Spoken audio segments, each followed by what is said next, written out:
Hello friends, welcome to my channel PCS with Chauhan. दोस्तों, मेरा नाम है कियो चौहान और यहाँ हम लोग क्या कर रहे हैं, दृष्टि की क्विक बुक जिसमें भारतीय संविधान, राज्य व्यवस्था, गवर्नेंस की बात हो रही है। चैप्टर नंबर 20 यानी कि आयोग, परिषद और अधिकरण की बात हो रही है। तो दोस्तों, अगर आप लोग को वीडियो अच्छी लगे तो वीडियो को लाइक जरूर करिएगा। चैनल को अभी तक आपने सब्सक्राइब नहीं किया है तो कर लीजिएगा, शेयर करिएगा अपने दोस्तों में। गाइस, अगर आप लोग घटना चक्र की वीडियोस देखना चाहते हैं तो आप चैनल की प्लेलिस्ट में जा सकते हैं। इंडियन ज्योग्राफी की जो क्विक बुक है वो मैं कंप्लीट करा चुकी हूँ, वो भी आपको प्लेलिस्ट में मिल जाएगी। और गाइस, यहाँ पे मेरा व्हाट्सएप नंबर या टेलीग्राम पेज का जो नेम है वो लिखा हुआ है, आप चाहें तो इसे जाके ज्वाइन कर सकते हैं। वहाँ पे आपको पीडीएफ रिलेटेड हेल्प मिल जाएगी, न्यूज़पेपर रिलेटेड हेल्प मिल जाएगी, नोटिफिकेशन आपको मिल जाएंगी और भी जो भी बहुत इंपॉर्टेंट होगा किससे, एग्जाम के पर्पज से। ठीक है, वो सब चीजें आपको यहाँ पे मिल जाएंगी। चलिए, अब फिलहाल इतना ही है दोस्तों। अभी चलिए, अब हम आगे बढ़ते हैं टाइम वेस्ट किए बिना। ठीक है, चलिए, अभी जो हम कर रहे थे ना, अपना जो चैप्टर है, चैप्टर क्या था, ये आयोग, परिषद, अधिकरण, इसकी हम बात कर रहे थे। उसमें हम जितना कर चुके थे, अभी हम पार्ट 3 है चल रहा है हमारा। देखिए, फर्स्ट सेकंड पार्ट करके हम पार्ट 3 पे पहुंचे हुए हैं यहाँ पे। ठीक है, तो अभी जितना हम कर चुके हैं उससे आगे की बात करते हैं। तो हम बात करने जा रहे हैं यहाँ पे राष्ट्रीय महिला आयोग की, राइट। तो यहाँ पे जब हम इसकी बात करेंगे ना, राष्ट्रीय महिला आयोग की, गाइस देखिए यहाँ पे क्या लिखा है, इसका सामान्य परिचय देख लेते हैं। तो इसमें लिखा है कि राष्ट्रीय महिला आयोग क्या है, एक सांविधिक निकाय है। सांविधिक हम समझ चुके थे पहले भी, जिसका संविधान में, जब संविधान बनता है तो संविधान में इसके बारे में नहीं लिखा होता है, इसको बाद में कानून बनाकर क्या करा जाता है, संविधान में इसको कोई आर्टिकल दे दिया गया और उसके बारे में लिखा है, मतलब बाद में संसद ने कानून बना के इसको लाया है। ठीक है, तो इसका गठन कब हुआ है, 1992 में देखिए कानून बना होगा। ठीक है, तो इसमें क्या होता है, महिला सशक्तिकरण को प्रभावी बनाने के लिए राष्ट्रीय महिला आयोग अधिनियम, देखिए कानून बन गया, एक अधिनियम बना 1990 के तहत किया गया है इसका गठन। ठीक है, अच्छा, इसकी जो पहली जो अध्यक्ष थी, ये इंपॉर्टेंट बात हो जाती है गाइस, क्योंकि पहली अध्यक्ष, और वो भी आ, पहली अध्यक्ष कौन है वो इम्पोर्टेंट है, श्रीमती जयंती पटनायक, राइट, याद रखिएगा। भारत सरकार का महिला और बाल विकास मंत्रालय इस आयोग का नोडल मंत्रालय है। ये भी क्वेश्चन पूछा जाता है, इसका नोडल मंत्रालय क्या है किसी भी आयोग का। तो यहाँ पे क्या है, महिला एवं बाल विकास मंत्रालय, यानी कि ये क्वेश्चन बन जाता है। उद्देश्य देखिए आयोग का क्या है कि महिलाओं के लिए क्या है, संवैधानिक कानूनी सुरक्षा उपायों की समीक्षा करना या उपचारात्मक विधियों यानी कि कानूनी उपायों की सिफारिश करना। ठीक है, शिकायतों के निवारण में वृद्धि करना। ठीक है, साथ ही महिलाओं को प्रभावित करने वाले जो मामले हैं उन उस हेतु क्या है, सरकार को नीतिगत सलाह देना। देखिए, सलाह दे रहा है। ठीक है, अब आयोग के सदस्यों के कार्यकाल की और जो उनके पद से मतलब हटाया जाता है या हटते हैं उसके बारे में। तो संरचना की बात करते हैं, बहुत सदस्य यानी एक से ज्यादा इसमें मेंबर्स हैं, यानी कि एक तो अध्यक्ष है और 5 सदस्य हैं बाकी। ठीक है, इसमें लगा किसी एक सदस्य को अनुसूचित जनजाति से संबंधित होना अनिवार्य है, यानी SC ST में से कोई एक होगा और एक जो सदस्य क्या है, आपका सचिव होगा। अच्छा, इसमें कहा जो अध्यक्ष है, सदस्य है, सचिव है, उसका नामांकन जो है महिला और बाल विकास मंत्रालय द्वारा किया जाएगा। हमने कहा नोडल मंत्रालय भी यही है। अच्छा, वेतन भत्ते, पेंशन, सेवा सत्ते, ये सब निर्धारण कौन करता है, केंद्र सरकार करती है। ठीक है, कार्यकाल की बात कर लेगा, इस 3 वर्ष तक का है, किंतु स्वेच्छा से भी अपने मतलब जो है ना, इसके अध्यक्ष या सदस्य जो है ना, त्याग पत्र दे सकते हैं। अच्छा, अब यहाँ पे देखिए पदच्युति, यानी कि केंद्र सरकार अध्यक्ष या किसी सदस्य को उसके पद से हटा सकती है, यानी कि सेंट्रल गवर्नमेंट हटा सकती है। कैसे, या तो वो दिवालिया हो। ठीक है, तो इसमें लिखा है कि सक्षम अदालत द्वारा मानसिक रूप से अस्वस्थ घोषित कर दिया गया हो। ठीक है, कार्य करने में अक्षम हो। ठीक है, सही से काम ना कर पा रहा हो, किसी अपराध के लिए क्या है, दोष सिद्धि हो इसमें, मतलब दोषी हो, और केंद्र सरकार की नजर में क्या है, ये अनैतिक हो। ठीक है, इसी तरह आयोग की लगातार 3 बैठकों में अगर ये अनुपस्थित हो जाते हैं तो भी इनको हटाया जा सकता है। अच्छा, अब इसमें कहा अध्यक्ष और जो सदस्य है को तब तक नहीं हटाया जा सकता जब तक सुनवाई का एक उचित अवसर प्रदान ना कर दिया जाए। उन्हें भी सुनवाई का मतलब अ, सुनवाई है, सुनवाई का एक उचित अवसर प्रदान ना किया गया हो, तब तक नहीं हटाया जा सकता। अब यहाँ लिखा है कार्य शक्तियों की बात करते हैं, तो महिलाओं के लिए उपलब्ध कराए गए जो भी संवैधानिक अधिकार है, उनके उनकी उन अधिकार हेतु सुरक्षा उपाय करना और संबंध में क्या है, सरकार को सलाह देना, यानी कि जो भी उनके अधिकार हो उसके लिए सुरक्षा उपाय करना, और क्या है, सरकार को भी सलाह देना कि कहाँ पे क्या कमी है या क्या चेंज कर देना चाहिए। महिलाओं संबंधी वर्तमान कानून की क्या करना, समीक्षा करना और जरूरत पड़े तो उसमें संशोधन कर देना। देखिए समय के साथ संशोधन होता ही रहता है। कार्यस्थल पर क्या है, यौन उत्पीड़न या हम कह सकते हैं शोषण जैसी व्यक्तिगत शिकायतों की ये क्या करता है, जांच करता है और मामलों के संदर्भ में क्या है, अधिकारी उपयुक्त अधिकारी को सूचित करता है। ठीक है, महिलाओं को शीघ्र न्याय की प्राप्ति हेतु आयोग पारिवारिक लोक अदालतें प्रायोजित कर सकता है। मतलब कि जो भी न्याय है जल्दी से जल्दी मिल जाए। किसी जेल, सुधारगृह, महिलाओं की संस्था, अभिरक्षा के अन्य स्थान जहां महिलाओं को बंदी के रूप में या अन्यथा रखा जाता है। ठीक है, उसका निरीक्षण करना या क्या है, करवाना। ठीक है, और उपचारिक कार्रवाई के लिए यदि आवश्यक हो संबंधित प्राधिकारियों से बातचीत करना। ठीक है, यानी यह वहां जहां पे भी महिलाएं हैं, कैदी बन के बंदी बन के रह रही है, उस जगह को भी देखना। तो यह बहुसंख्यक महिलाओं को प्रभावित करने वाले प्रश्नों से संबंधित मुकदमों के लिए धन उपलब्ध कराना। इसने कहा कि आयोग जो है सिविल न्यायालय की शक्ति धारण, मतलब इसे भी सिविल न्यायालय की शक्ति मिली हुई है और किसी भी व्यक्ति या अधिकारी को ये समन जारी कर सकता है। ठीक है, इसके अतिरिक्त क्या है, आयोग के जांच के संबंध में शामिल जो कार्य है उसमें गवाहों को सम्मन भेजकर परीक्षण कर सकता है, किसी भी दस्तावेज को अपने समक्ष मंगवा सकता है, न्यायालय के अभिलेख या रिकॉर्ड मंगवा सकता है, शपथ पत्र पर जो है गवाही ले सकता है। ये काम भी आयोग कर सकता है। ठीक है, अब यहाँ पे है राष्ट्रीय बाल अधिकार संरक्षण आयोग। ठीक है, तो गाइस ये जो हमारा था क्या, ये राष्ट्रीय महिला आयोग, ये आपका इंपॉर्टेंट हो जाता है और बहुत ज्यादा मुश्किल है नहीं, एक दो बार आप पढ़ेंगे याद हो जाएगा। राष्ट्रीय बाल अधिकार संरक्षण आयोग ये भी इंपॉर्टेंट हो जाता है। अब इसमें अगर हम बात करें अधिनियम आयोग की संरक्षण और गठन की बात करें तो गई देखिए national commission for protection of child right. ठीक है, तो ये भी एक अधिनियम के तहत यानी कि संविधिक संविधिक ये निकाय है। ठीक है, तो इसमें बाल कौन से अधिनियम के तहत आया, तो ये बाल अधिकार संरक्षण अधिनियम 2005 के तहत क्या होता है, 2007 में इस आयोग की क्या होती है, स्थापना या गठन होता है। और इसने कहा अधिनियम के अंतर्गत संयुक्त राष्ट्र समझौता 1989 द्वारा बच्चों के अधिकारों को शामिल किया गया। ठीक है, और इसका जो कार्यालय है वो कहाँ है, दिल्ली में है। अध्यक्ष का पद क्या है, उस व्यक्ति के लिए आरक्षित होता है जिसने बाल कल्याण संवर्धन के लिए कार्य किया हो, अच्छा काम किया हो। ठीक है, इसमें अध्यक्ष के चुनाव के लिए समिति में जो समिति होती है जो अध्यक्ष का चुनाव करी, उसमें क्या है, प्रधानमंत्री और दोनों सदन यानी कि लोकसभा राज्यसभा के जो विपक्ष के नेता हो गए, गृह मंत्री हो गए, मानव संसाधन विकास मंत्री, ये होते हैं। ठीक है, यानी एक, फिर ये दो और ये एक और ये एक, यानी कि टोटल कितने हो गए, 5। इसमें अध्यक्ष के अलावा 6 सदस्य जिसकी नियुक्ति जो है केंद्र सरकार द्वारा क्या है, प्रतिष्ठित सक्षम ईमानदार ख्याति प्राप्त और क्या है, अनुभव रखने वाले व्यक्तियों में से की जाती है। ठीक है, यानी कि एक अध्यक्ष है, उसके अलावा 6 सदस्य हैं। ठीक है, एक तो हमने ये देख लिया। इसमें लिखा है ये क्या करते हैं, ये क्या करते हैं, ये जो समिति है वो क्या करती है, ये अध्यक्ष का क्या करती है, चुनाव करती है।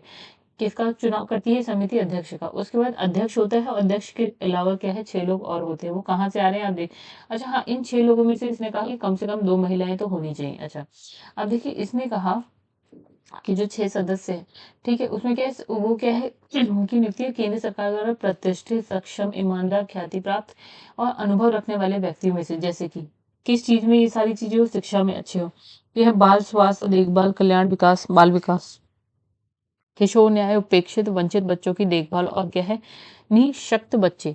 और इसमें लिखा है बाल श्रम या बच्चों में तनाव का उन्मूलन करना। फिर इसमें लिखा है बाल मनोविज्ञान और क्या है, सामाजिक विज्ञान, बच्चों से संबंधित कानून, इन सब की जानकारी, मतलब इन सब में ख्याति प्राप्त हो, प्रतिष्ठित, मतलब अच्छा खासा इनको नॉलेज हो। लेखनीय है कि आयोग के लिए जो है आपको लिखा है, आयोग के लिए 0 से 18 वर्ष के आयु वर्ग के सभी बालकों के संरक्षण का समान रूप से क्या है, महत्व है। किसका संरक्षण, कौन से बच्चे, 0 से 18 वर्ष।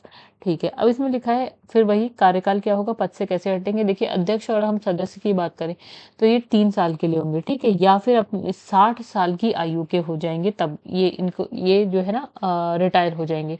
ठीक है, जो भी इन दोनों में से पहले हो जाएगा। ठीक है, अध्यक्ष की देखिए यहाँ लिखा है 65 और सदस्यों की लिखा है 60 साल की आयु। ठीक है, अब इसने कहा कि अध्यक्ष सदस्य केंद्र सरकार को स्वेच्छा से अपना क्या कर सकते हैं, त्याग पत्र दे सकते हैं। मतलब ऐसा जरूरी नहीं 3 साल बाद ही हटेंगे, अगर वो चाहें तो त्याग पत्र पहले भी दे सकते हैं। इनका कदाचार और अक्षमता के आधार पर इनको पद से हटाया भी जा सकता है। इसके अतिरिक्त अगर बात करें तो दिवालिया हो गया, मानसिक रूप से जो है आपका अस्वस्थ हो गए, कार्य करने में अक्षम हो गए, या फिर आपका आचरण अनैतिक होने के कारण भी इनको पद से हटाया जा सकता है। और योग्यता की सॉरी, आयोग की लगातार 3 बैठकों में अगर ये जो सदस्य अध्यक्ष अनुपस्थित होंगे तो भी इनको पद से हटाया जा सकता है। अब इसमें लिखा है कि अध्यक्ष और सदस्य को तब तक पद से नहीं हटाया जा सकता जब तक उसे जो है सुनवाई का एक उचित अवसर ना मिल जाए। ठीक है, वही सेम जैसे हमने महिला आयोग में पढ़ा था। अच्छा, यहाँ पे लिखा है आयोग के कार्य एवं शक्तियों की बात करते हैं तो ये क्या है, बाल अधिकारों के क्षेत्र में अनुसंधान करता है, उसके प्रति जागरूकता बढ़ाता है, किसमें, लोगों में। ठीक है, विशेष देखभाल की जरूरत वाले जो बच्चे होते हैं उनसे जुड़े जो मामले हैं उसको देखता है, उपचारात्मक उपाय या सुझाव देता है। ठीक है, तो इन बच्चों में क्या होता है, सीमांत बच्चे हैं, किशोर अपराधी हो गए, परिवार विहीन बच्चे हो गए, जिनका परिवार नहीं है, कैदियों के बच्चे हो गए, तो ये सब इसमें होते हैं। तो बच्चों से संबंधित जो है कार्यक्रम है, अंतर्राष्ट्रीय संघीय है, वर्तमान उपस्थित जो नीतियां है उसकी समीक्षा करना, और उसमें क्या है, उन्हें बच्चों के हित में लागू करना है। इसमें लिखा है आतंकवाद हो गया, आपका सांप्रदायिक हिंसा, घरेलू हिंसा, एड्स, वेश्यावृत्ति, अत्याचार, शोषण आदि से बच्चों को बचाने का कदम, मतलब इन इन सब चीजों से बच्चों को बचाया जाए। और आयोग की शक्तियां जो है पूर्व लिखित आयोग के समान ही है, जो हमने भी पहले पढ़ा। ठीक है, अब देखिए नेक्स्ट, यानी कि अब हम बात करें तो ये वाला आयोग भी इंपॉर्टेंट हो जाता है। ठीक है, राष्ट्रीय बाल अधिकार संरक्षण आयोग, ये भी इंपॉर्टेंट हो जाता है। आइए अब आगे, अब इसमें लिखा है राष्ट्रीय अल्पसंख्यक आयोग, तो ये भी इंपॉर्टेंट हो जाता है। तो गाइस देखिए यहाँ पे ये किस कानून के तहत इसका गठन हुआ है, तो राष्ट्रीय अल्पसंख्यक आयोग अधिनियम 1992, तो याद रखिएगा। हाँ, गठन कब हो रहा है, 1993 में हो रहा है। अल्पसंख्यक शब्द को परिभाषित यहाँ नहीं किया गया है, लेकिन जो है ना केंद्र सरकार को शक्ति प्राप्त है कि वे जो अल्पसंख्यक को क्या है अधिसूचित करे, यानी कि कौन अल्पसंख्यक है ये बताने का काम कौन करेगा, केंद्र सरकार। आयोग में क्या है, एक अध्यक्ष है, उपाध्यक्ष और 5 अन्य सदस्य हैं। ठीक है, अध्यक्ष सहित 5 सदस्यों का अल्पसंख्यक समुदाय से होना आवश्यक है, मतलब अध्यक्ष भी अल्पसंख्यक समुदाय से हो, 5 सदस्य भी। ठीक है, अब इसने कहा 1993 में क्या है, 5 धार्मिक समुदाय, यानी कि मुस्लिम, ईसाई, सिख, बौद्ध, पारसी, याद रखिएगा इस पांचों। ठीक है, इन पांचों को, और फिर 2004 में क्या होता है, जैन समुदाय को भी अल्पसंख्यक वर्ग में शामिल कर दिया गया। यानी कि टोटल अभी देखें तो टोटल 6 हैं, फिर से याद करिएगा इस, मुस्लिम, ईसाई, सिख, बौद्ध, पारसी और जैन, ये सारे के सारे भारत में अल्पसंख्यक है। अच्छा, कार्यकाल मतलब इनका कितने साल के लिए होंगे, अध्यक्ष और सदस्य 3 साल के लिए होंगे। ठीक है, अध्यक्ष और सदस्य जो है केंद्र सरकार को अपना जो है ना जब भी चाहे त्याग पत्र दे सकते हैं। हाँ, इनको कैसे हटा सकते हैं, दिवालिया है, मानसिक रूप से अस्वस्थ है, कार्य करने में अक्षम है, अपराध आदि इन सब में अगर पाया जाता है तो इन्हें हटाया जा सकता है। और इसमें क्या है, अ, आयोग की लगातार अगर 3 बैठकें होती है उसमें अनुपस्थित है तो हटाया जा सकता है। केंद्र सरकार की दृष्टि से जो है अल्पसंख्यकों के हितों के लिए हानिकारक पाए जाने पर भी इनको हटाया जा सकता है। अब फिर वही वाली बात है, इनको पद से तब तक नहीं हटाया जा सकता है जब तक इन्हें क्या है, उचित सुनवाई का अवसर ना दिया जाए। ठीक है, अब इसमें कार्य शक्तियों की बात कर लें तो देखिए इसमें क्या लिखा है, संघ यानी कि यूनियन, मतलब भारत के लेवल पे पूरे, और राज्य के लेवल पे अल्पसंख्यकों के विकास की प्रगति का मूल्यांकन करना। ठीक है, संविधान द्वारा प्रदत्त उपायों और संसद द्वारा पारित जो कानून है और राज्य विधानमंडल द्वारा जो उपाय हैं, जो भी राज्य विधानमंडल द्वारा उपलब्ध कराई गई जो सुरक्षा उपाय हैं, उसके काम की क्या है, यहाँ पे निगरानी करना ये आयोग का काम है। अल्पसंख्यकों के अधिकारों संरक्षा से उनको वंचित करने के मामले पर जो है विचार करना और संबंधित प्राधिकारी के समक्ष रखना, ये काम है इनका। अल्पसंख्यकों के प्रति भेदभाव से जुड़ी जो समस्या है उसका अध्ययन करना और समाधान निकालना, ये भी ये करेंगे। अल्पसंख्यकों के सामाजिक, आर्थिक, शैक्षणिक विकास संबंधी जो मुद्दे हैं उस पर अनुसंधान करेंगे, विश्लेषण करेंगे, उनका संचालन करना ये भी करेंगे। संबंधित मामलों की जांच के लिए सिविल अदालत की शक्ति इनको मिली हुई है। किसी व्यक्ति को हाजिर करना, शपथ पत्र पर साक्ष्य प्राप्त करना और अदालत से जो कोई रिकॉर्ड है वो मांगा जा सकता है इनके द्वारा। ठीक है, तो इसमें कुछ भी बहुत ज्यादा नया नहीं था गाइस, इसमें नया क्या आ रहा है। ठीक है, अब इसमें कुछ नया नहीं था, एक वो अधिनियम यानी कि किस कानून के तहत आता है वो इंपॉर्टेंट हो जाता है। अध्यक्ष, उपाध्यक्ष, 5 सदस्य हैं, और इसमें कौन कौन ये हो गए अल्पसंख्यक, जो धार्मिक समुदाय कौन कौन से हैं अल्पसंख्यक में आते हैं, वो बात हो गई। बाकी चीजें तो ऑलमोस्ट सेम चल रही हैं। ठीक है, आगे बढ़ते हैं। अब ये केंद्रीय सतर्कता आयोग बहुत ही इंपॉर्टेंट सीवीसी है। ठीक है, यानी सेंट्रल विजिलेंस कमीशन बहुत इंपॉर्टेंट है, याद रखिएगा। देखिए, संवैधानिक प्रावधान की अगर हम बात करें तो भ्रष्टाचार को रोकने के लिए क्या हुआ कि केंद्र सरकार द्वारा बनाई गई संथानम समिति, एक केंद्र सरकार ने एक समिति बनाई, संथानम समिति। उनकी सिफारिश पे क्या होता है, 1964 में केंद्र सरकार द्वारा संबंधित प्रस्ताव पारित कर आयोग की स्थापना करी है। ठीक है। किस आयोग के? केंद्रीय सतर्कता आयोग की स्थापना संथानम समिति ने को सिफारिश करी थी, उसके आधार पर 1964 में केंद्र सरकार ने करी है। उच्चतम न्यायालय के निर्णयानुसार क्या है? आयोग को केंद्रीय सतर्कता आयोग अध्यादेश 1998 के द्वारा क्या है? सांविधिक दर्जा दिया गया। कब दिया गया गाइस? यहाँ समिति के द्वारा आयोग की स्थापना हुई, सांविधिक दर्जा इसको कब मिला है गाइस? 1998। ठीक है। अब इससे संबंधित जो विधेयक है ना, इसने कहा 2003 में संसद के दोनों सदनों द्वारा पारित हुआ, राष्ट्रपति की मंजूरी मिली और क्या है? आयोग जो है ये आयोग अधिनियम प्रभाव में आया। ठीक है, 2003 की कहानी है ये। ठीक है, मतलब सांविधिक दर्जा मिला और 2003 में ये आयोग जो है आयोग अधिनियम जो है आपका प्रभाव में आया। अच्छा, तो भारत सरकार ने क्या किया? 2004 में इस आयोग को क्या है? नामित एजेंसी के रूप में अधिकृत कर दिया। अच्छा, संरचना की बात करें, बहुसदस्यीय यानी एक से ज्यादा बंदे, यानी कि अध्यक्ष के रूप में केंद्रीय सतर्कता आयुक्त और दो या दो से अधिक है सतर्कता आयुक्त, यानी कि जो अध्यक्ष है उसको हम बोलते हैं केंद्रीय सतर्कता आयुक्त, और उसके अलावा जो होते हैं बंदे यानी कि सदस्य होते हैं उनको हम बोलते हैं सतर्कता आयुक्त। ठीक है, केंद्रीय सतर्कता आयुक्त और सतर्कता आयुक्त। ठीक है। अध्यक्ष व सदस्यों की नियुक्ति राष्ट्रपति द्वारा एक समिति की सिफारिश पे हो रही है। ठीक है, यानी कि एक समिति है, ठीक है, उसकी सिफारिश पे जो है ना अध्यक्ष और सदस्यों की नियुक्ति कौन कर रहा है? राष्ट्रपति। अब समिति में कौन है? यहाँ पे हमारे प्राइम मिनिस्टर हैं, हमारे गृह मंत्री हैं, हमारे लोकसभा में जो विपक्ष के नेता है वो है, यानी कि यहाँ पे 3 नाम दिए गए। प्राइम मिनिस्टर हो गया आपका, home minister prime minister, home minister, और यहाँ पे क्या है आपका विपक्ष का नेता, वो भी सिर्फ लोकसभा का। अब देखिए कार्यकाल की और वेतन भत्ते इन सब की बात करें तो 4 साल का हो सकता है या 65 साल की उम्र तक हो सकता है, जो भी पहले हो जाए। और ये इसने कहा कि कार्यकाल की समाप्ति पे जो है ना इस अध्यक्ष और जो सदस्य है ना वो पुनर्नियुक्ति के पात्र नहीं होते, यानी कि दोबारा से इनकी नियुक्ति नहीं हो सकती। अब विदित है कि अध्यक्ष और सदस्य का जो है अखिल भारतीय सेवा में, ठीक है, ऑल इंडिया सर्विसेज में और संघ की किसी सिविल सेवा में क्या है? सिविल पद पर रह चुके होने का आवश्यक अनुभव अनिवार्य है, यानी कि या तो वो ऑल इंडिया सर्विसेज के किसी पद या सिविल सेवा में हो, संघ की सिविल सेवा में ऑलरेडी हो चुके हो, मतलब इसका अनुभव हो इनको। ठीक है। अब इस तरह केंद्रीय सतर्कता आयुक्त यानी कि जो अध्यक्ष और सतर्कता आयुक्त यानी कि जो सदस्य हैं उनके वेतन भत्ते या सेवा शर्तें जो है आपका यूपीएससी के अध्यक्ष और सदस्य के समान ही होगी। ठीक है। नियुक्ति के पश्चात क्या है? वेतन भत्तों में क्या है? कोई भी अलाभकारी परिवर्तन नहीं किया जा सकता। अब देखिए पद से हटा रहे तो राष्ट्रपति जो है ना केंद्रीय सतर्कता आयुक्त या जो बाकी के जो सतर्कता आयुक्त है उनको पद से किसी भी समय जो है ना हटा सकता है। ठीक है, लेकिन कारण बताना होगा, ये दिवालिया होगा तो नैतिक चरित्रहीनता के आधार पर अपराध में दोषी पाया जाए तो, ठीक है, केंद्र सरकार की नजर में अगर वो अपराध में दोषी पाया जाएगी, अपनी पदावधि के दौरान अपने पद के कर्तव्यों से बाहर किसी वेतन पाने वाले नियोजन में लगा हो, यानी कहीं और से भी पैसा कमा रहा है, उसने ऐसे वित्तीय या अन्य हित अर्जित किए हों जिससे उसके केंद्रीय सतर्कता आयुक्त के रूप में कृत्यों पर प्रतिकूल प्रभाव पड़ा है, तब भी उसे हटाया जा सकता है। कार्य शक्तियों की बात करें तो ये क्या है? आयोग ऐसी सभी शिकायतों के संबंध में क्या करता है? जांच करता है जिसमें किसी शासकीय अधिकारी पर अनुचित उद्देश्य या भ्रष्ट आचरण पर आरोप लगाया गया हो, उसकी जांच करेगा। जनहित प्रकटीकरण और क्या है? मुखबिर संरक्षण के अंतर्गत प्राप्त शिकायतों की जांच करना, उचित कार्रवाई के लिए सिफारिश करना। फिर है भ्रष्टाचार। देखिए भ्रष्टाचार है ना, तो भ्रष्टाचार निवारण अधिनियम 1988 के अधीन किए गए अपराधों के संबंध में पूर्ववर्ती दिल्ली विशेष पुलिस स्थापना, वर्तमान में हम बोलते हैं सीबीआई, द्वारा किए गए कार्यों की प्रगति और समीक्षा, ये काम करना भी इसका काम है।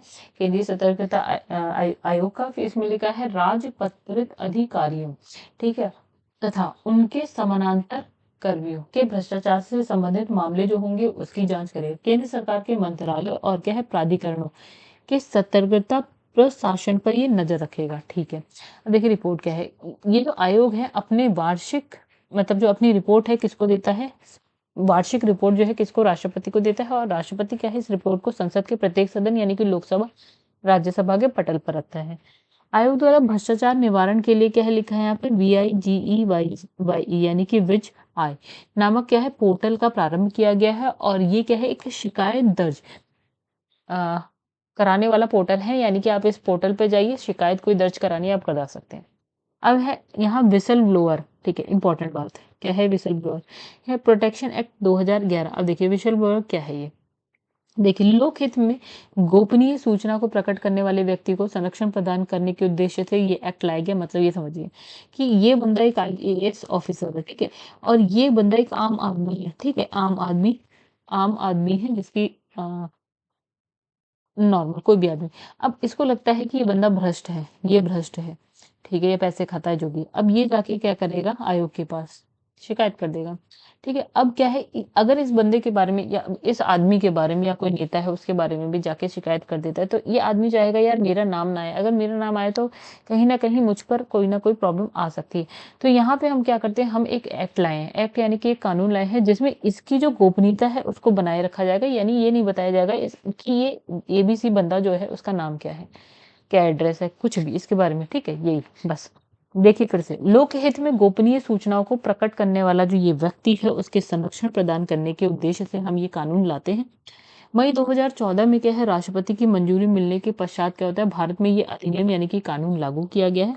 और इस अधिनियम द्वारा जनहित के लिए सरकारी कर्मचारी द्वारा किए गए किसी प्रकार के भ्रष्टाचार का खुलासा करने वाले व्यक्ति को क्या दिया जाएगा, संरक्षण। यानी कि जो भी सरकारी कर्मचारी है, कुछ गलत कर रहा है, कोई व्यक्ति आके उसके बारे में शिकायत कर रहा है, तो उसकी उसकी सुरक्षा करी जाएगी, ठीक है, तो इस एक्ट के माध्यम से की जाएगी। चलिए ये बात भी खत्म हो गई। तो यहाँ पे जो जो मैंने कहा इंपॉर्टेंट है वो इंपॉर्टेंट है। चलिए अभी मतलब अभी तक सब कुछ इंपॉर्टेंट। केंद्रीय सूचना आयोग की बात करें, सेंट्रल इंफॉर्मेशन कमीशन, ठीक है, CIC की बात कर लेते हैं। चलिए ये भी इंपॉर्टेंट है अपने आप में, ठीक है। अब देखिए इसमें कौन किस कानून के तहत ये आया, तो सूचना का अधिकार अधिनियम 2005, ठीक है, इस आयोग की स्थापना हुई इस अधिनियम के तहत, ठीक है।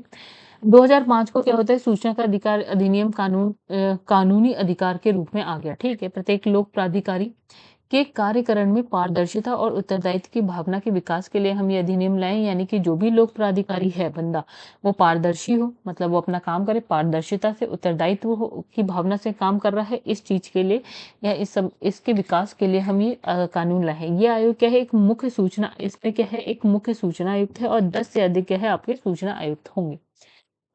यानी एक तो बंदा है जो कि मुख्य सूचना आयुक्त होगा, ठीक है, दूसरा 10 या 10 से अधिक हो सकते हैं सूचना आयुक्त। अच्छा, मुख्य सूचना आयुक्त या अन्य आयुक्तों की नियुक्ति कौन कर रहा है, राष्ट्रपति एक समिति के सिफारिश पे कर रहा है, ठीक है। अब इस समिति में कौन है भैया, इस समिति का नेतृत्व कौन कर रहा है, प्रधानमंत्री।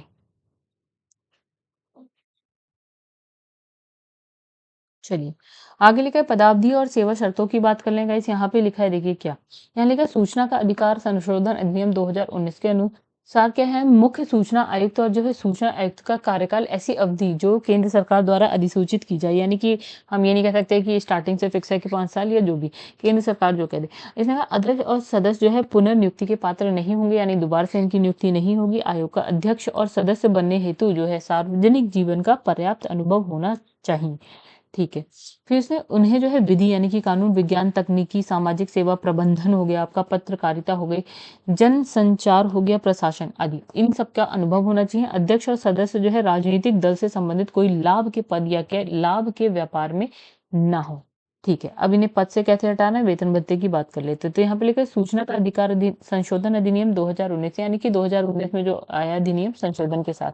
इसके अनुसार क्या है, केंद्र और राज्य स्तर पर मुख्य सूचना आयुक्त या अन्य आयुक्तों के वेतन भत्ते सेवा की अन्य शर्तों और नियमों को केंद्र सरकार द्वारा निर्धारित किया जाएगा। यानी कि इन सब चीजों का निर्धारण कौन करेगा, केंद्र सरकार।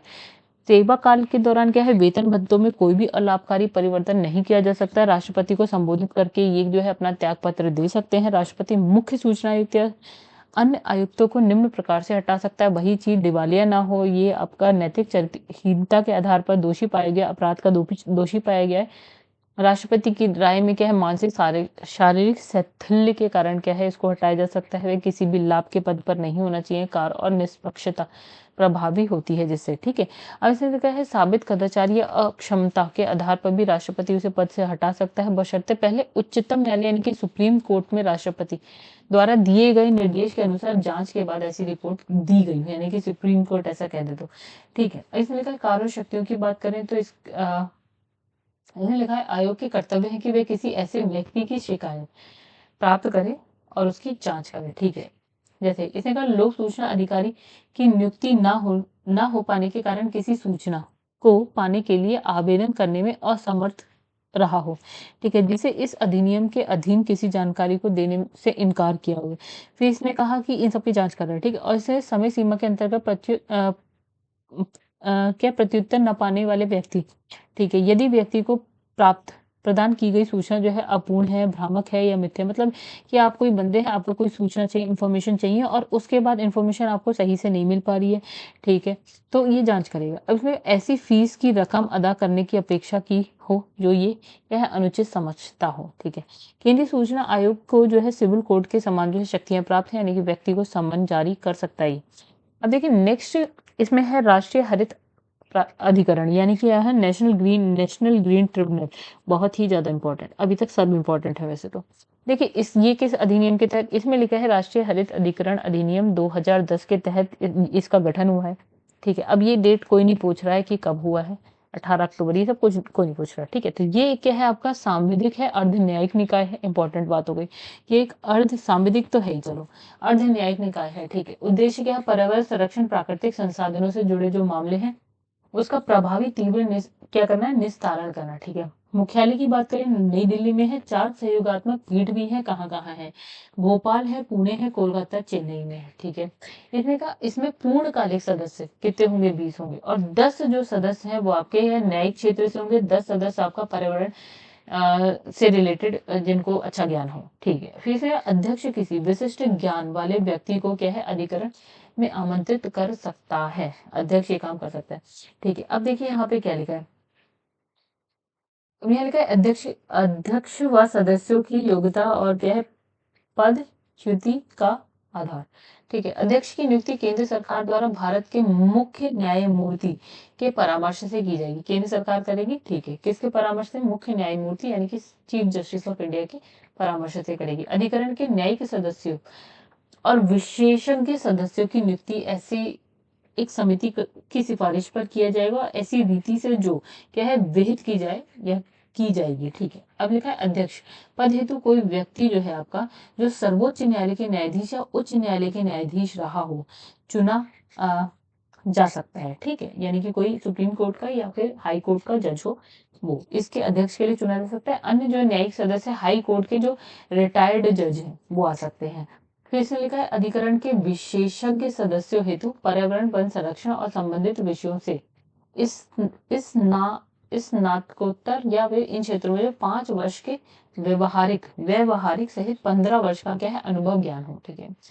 अच्छा, अध्यक्ष और न्यायिक सदस्य और विशेषज्ञ सदस्य जो है केंद्र सरकार को संबोधित कर अपना मतलब क्या है मतलब अपना त्याग पत्र दे सकते हैं। फिर इसने कहा अध्यक्ष और सदस्य जो है पद ग्रहण तारीख से जो है 5 साल तक के लिए होते हैं और इनको जो है पुनर्नियुक्ति के पात्र ये नहीं होते, यानी कि दोबारा से इनकी नियुक्ति यहाँ नहीं होगी। अध्यक्ष और सदस्य तो तब तक नहीं हटाया जाता जब तक कि सुप्रीम कोर्ट में कि न्यायाधीश की जांच के बाद केंद्र सरकार पद से हटाने का आदेश ना दे दे, ठीक है।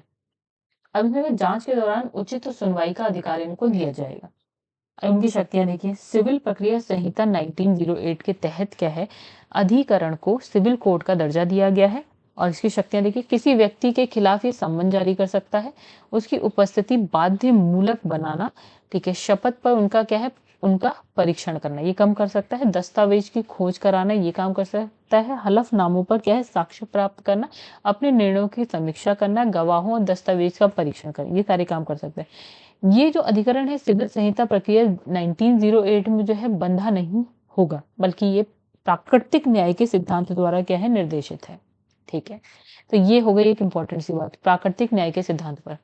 अब यहाँ पे अन्य तथ्य देखिए, अधिकरण जो है यानी कि ट्रिब्यूनल है, कोई आदेश या विनिश्चय या अधिनिर्णय पारित करते समय पोषित विकास के सिद्धांतों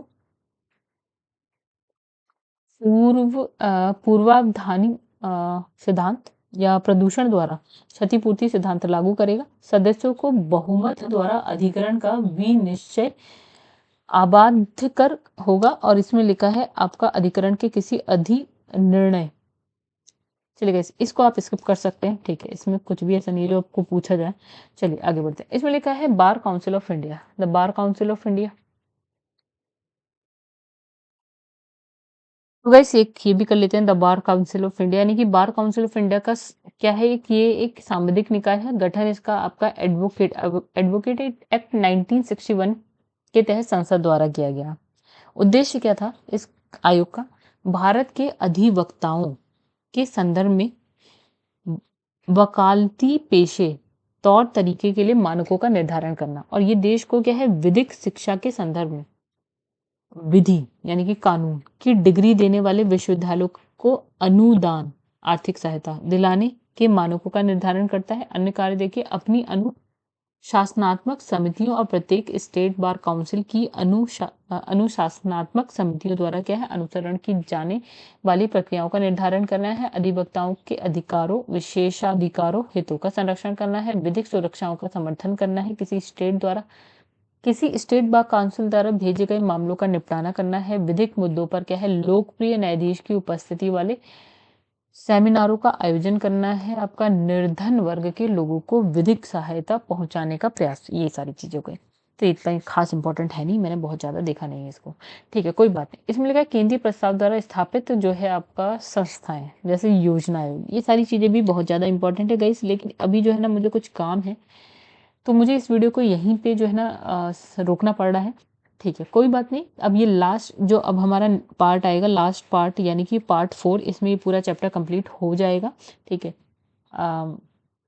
एक्चुअल में क्या है गाइस, थोड़ा सा काम आ गया है तो मैं इस वीडियो को आगे कंटिन्यू नहीं कर पा रही, ठीक है, नहीं तो मैं ज़रूर करती। और चलिए कोई बात नहीं, जो लास्ट पार्ट है हम कल कर लेंगे, नेक्स्ट वीडियो में कर लेंगे। तो गाइस अगर आप लोग को वीडियो अच्छी लगी तो वीडियो को लाइक कर दीजिएगा, चैनल को सब्सक्राइब नहीं किया है तो चैनल को सब्सक्राइब करिएगा, शेयर करिएगा वीडियो को, ठीक है एक बात। दूसरी, अगर आप लोग घटना चक्र की वीडियो देखना चाहते हैं तो आप चैनल की प्लेलिस्ट में जाइए। इंडियन ज्योग्राफी क्विक बुक अगर आप देखना चाहते हैं तो भी आप चैनल की प्लेलिस्ट में जाइए। और गाइस आप लोग यहाँ पे मेरा क्या बोलते हैं, यहाँ पे आप लोग मेरा व्हाट्सएप नंबर देख पा रहे होंगे यहाँ पे, ठीक है। और यहाँ पे टेलीग्राम का जो नेम मतलब मेरा पेज है वो देख पा रहे होंगे, इसे आप ज्वाइन कर सकते हैं। इसमें भी आप लोगों का काफ़ी हेल्प मिल जाएगी, यानी कि पीडीएफ रिलेटेड आपको हेल्प मिल सकती है। नोटिफिकेशंस क्या आ रही हैं, वो कोई न्यूज़ जो बहुत ज़्यादा इंपॉर्टेंट है वो आपको, बहुत ज़्यादा बकवास तो नहीं मिलेगी लेकिन हाँ काम भर की चीज़ें आपको मिल जाएंगी। 2 से 3 मतलब मैं पोस्ट करती हूँ, अपलोड करती हूँ चीज़ें जो भी हो, चाहे पीडीएफ नोटिफिकेशन न्यूज़ हो कुछ भी, ठीक है। इससे ज़्यादा मैं नहीं करती हूँ क्योंकि बहुत सारे चैनल ऐसे हैं जो फालतू में 50-60 जो है कुछ ना कुछ पोस्ट करते ही रहते हैं, तो हम इतनी चीज़ें नहीं देख सकते हैं दिन भर में, ठीक है। कुछ चीज़ें हम 3 से 4 चीज़ें देख सकते हैं अगर मैं वहाँ पोस्ट करती हूँ। तो टेलीग्राम जो चैनल है मेरा उसको आप ज्वाइन कर सकते हैं, वहाँ पे आपको सच बताऊँ तो बहुत सारी हेल्प मिल जाएगी। व्हाट्सएप पे अगर आपकी कोई भी क्वेरी है तो आप मुझसे पूछ सकते हैं, ठीक है। मेरा व्हाट्सएप नंबर है गाइस, इसे सेव कर लीजिएगा। कोई भी दिक्कत है आप मुझे मैसेज कर सकते हैं, मैं उसका रिप्लाई दूंगी, ज़रूर दूंगी। चलिए फिलहाल अभी के लिए इतना ही है गाइस, अब हम आपसे मिलेंगे नेक्स्ट वीडियो में आगे के पार्ट के संग, यानी कि पार्ट 4 के था, ठीक है। अब पार्ट 3 हो गया, पार्ट 4 में हम कंप्लीट कर ही लेंगे। चलिए गाइस इस वीडियो को यहीं पे एंड करते हैं, नेक्स्ट वीडियो में मिलेंगे, तब तक के लिए धन्यवाद।